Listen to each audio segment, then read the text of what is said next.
জাম খালে কোনটো বেমাৰ ভাল হয়? Answer sugar. নেক্সট কুৱেশ্যন, পানী খোৱাৰ লগে লগে কোনটো জীৱৰ মৃত্যু হয়? আনসাৰ ডি, কংগাৰু নিগনি। নেক্সট কুৱেশ্যন, মানুহৰ এটা চকুৰ ওজন কিমান হয়? আনসাৰ সি, 8 গ্ৰাম।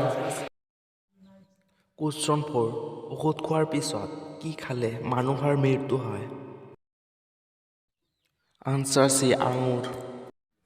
কুৱেশ্যন 5, চন্দ্ৰত প্ৰথম উপস্থিত হোৱা ব্যক্তি কোন? Answer D, Neil Armstrong. Question 6, কোনটো প্ৰাণীয়ে সৰ্বাধিক সন্তান জন্ম দিয়ে? আনসাৰ সি, শহাপহু। কুৱেশ্যন 7, চাহৰ লগত কি খালে মানুহৰ মৃত্যু হয়? আনসাৰ বি, হালধি। কুৱেশ্যন 8, থিয় হৈ থকা অৱস্থাত পানী খোৱাৰ ফলত কোনটো ৰোগ হয়? Answer B, liver. কুৱেশ্যন 9, কোনটো জন্তুৱে দিনটোত 50 লিটাৰ পানী সেৱন কৰে? আনসাৰ সি, হাতী। কুৱেশ্যন 10, কিমান বছৰৰ পাছত মানুহৰ মগজু দুৰ্বল হ'বলৈ আৰম্ভ হয়? আনসাৰ ডি, 60 বছৰ। কুৱেশ্যন 11, চাহ খেতিৰ বাবে কোনটো ৰাজ্য বিখ্যাত?